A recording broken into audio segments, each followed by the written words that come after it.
वालेकुम दोस्तों, ये है हमारा यूट्यूब चैनल जानी व्लॉग। इस चैनल में आप सबको खुशामदीद वेलकम कहते हैं। जैसा कि आप सबको पता है कि रात आवाम पर जो है वो पेट्रोल बम गिरा दिया गया है हुकूमत पाकिस्तान की जानिब से, जिसमें पेट्रोल 137 रुपये और डीज़ल 184 रुपये महंगा कर दिया गया है।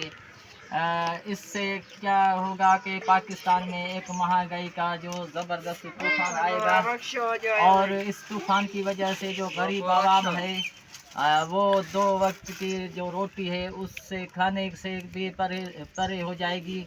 और दूर हो जाएगी, और इसकी वजह से पाकिस्तान में एक महंगाई का एक तूफान खड़ा हो जाएगा। आपसे गुजारिश है कि हमारे इस यूट्यूब चैनल को सब्सक्राइब कर दे, बेल आइकन घंटी को प्रेस कर दे ताकि हमारी जो दूसरी आने वाली वीडियो है वो आप तक बर वक्त पहुँच सके। तो महंगाई का ये जो तूफ़ान है उसके लिए सिंध की आवाम को, खुसूसन पाकिस्तान की आवाम को निकलना होगा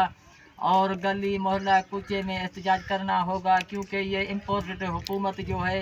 वो आवाम पर मुसलसल जो है वो पेट्रोल बम गिरा रही है और महंगाई का तूफ़ान खड़ा कर रही है। इसलिए आवाम को इससे मौजूदा फरसूदा निज़ाम से छुटकारा हासिल करने के लिए इकट्ठा होना पड़ेगा, क्योंकि ये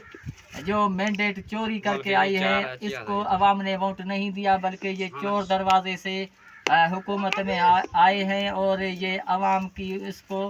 कोई जो फिक्र नहीं है और अपनी जो अयाशी है वो कर रहे हैं। आपसे गुजारिश है कि इस जो नाकिस कारकर्दगी है हुकूमत की, इसी के खिलाफ मुत्तहिद होकर अपना जो एहतजाज है वो रिकॉर्ड करवाएं।